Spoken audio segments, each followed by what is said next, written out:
AuthorKimberly here, and today I want to talk about the Amytiville house. Now, there was a time when I loved all things paranormal. Debunking ghosts was not the thing that I did. I was always on the side of they're real, get over it. The only thing I didn't believe in were orbs. Now I know better, but I do believe there are things out there that do come up and spook us.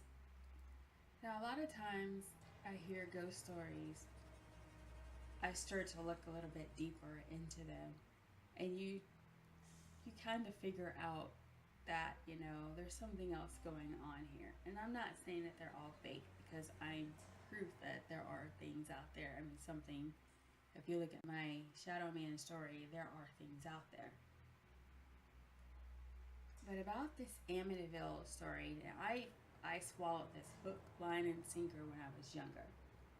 So if you don't know, the basis of the story is that in this house in 1974, Ronald DeFeo Jr. shot and killed 6 members of his family.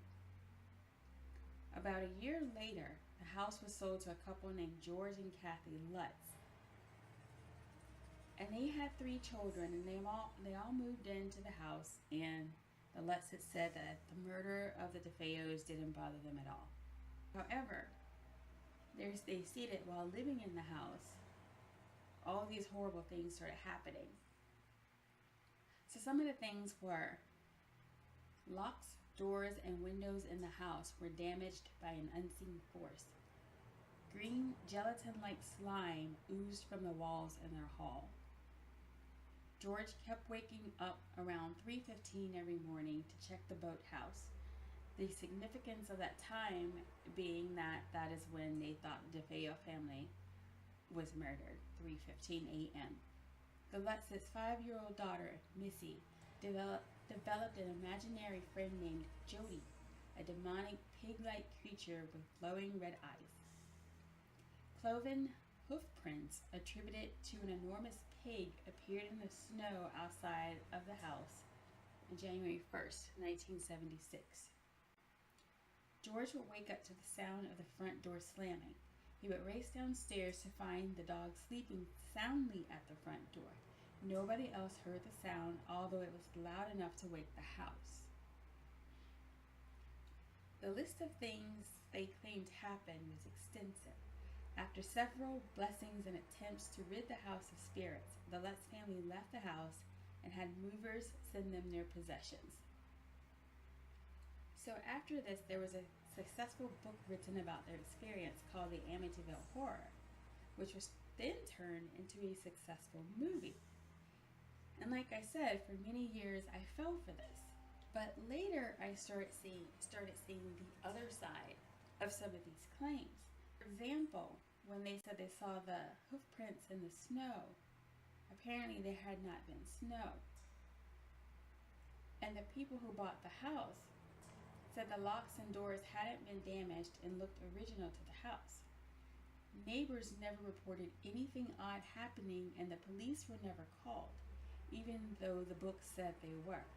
All subsequent owners of the house have reported nothing but people getting on their nerves by trespassing, trying to see this house.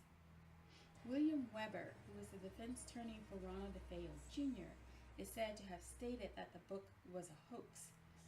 In People magazine on September 17, 1979, William Weber wrote, "I know this book is a hoax. We created this horror story over many bottles of wine." Adding to the confusion, while the Lutz family was still living in the house, claiming that all of this madness was occurring, Dr. Stephen Kaplan, a ghost hunter, was called in to investigate the house. Kaplan and the Lutzes fell out after Kaplan said that he would expose any fraud that was found. Now, why would you throw him out unless you're faking it? So on the night of March 6, 1976, the house was investigated by Ed and Lorraine Warren, a husband and wife team of self-described demonologists, together with a crew from the television station Channel 5 New York. Gene Campbell took a series of infrared time-lapse photographs. One of the images allegedly showed a demonic boy with glowing eyes who was standing at the foot of a staircase. The infamous photo that people keep claiming is the ghost of John DeFeo. Now, when I started reading all of this and actually read that the guy said that they actually just made it up after drinking a bunch of wine, that one photo kept me wondering if something had actually happened to that family. So even if all of that paranormal activity that they claimed was happening wasn't, something was going on, and I was basing that solely on the picture. For one of my other channels, I was looking up images of fake ghosts, and that picture came up. Now that struck my interest because I had always believed that picture was something demonic in the house. So I looked further into this. That night when the Warrens were doing their investigation, someone named Paul Bartz was there with them. He would sometimes wear glasses, and he may have had those glasses on when that picture was snapped. So whether that's him or not, once you look at this picture closely, it's definitely a person with glasses, and that's what's causing the glow. Look at the image close up, and it's pretty clear. So after seeing that picture, I felt kind of ridiculous for believing this at all. I believe it was all a hoax used to sell books. It may have gone further than they thought it would. However, they maintained their innocence until they died. So while I have no proof that any of that was made up, that's just my belief. What do you guys think? Take a look at the image and let me know what you think about it. Thanks for listening, thanks for watching, and I'll talk to you guys next time. Bye!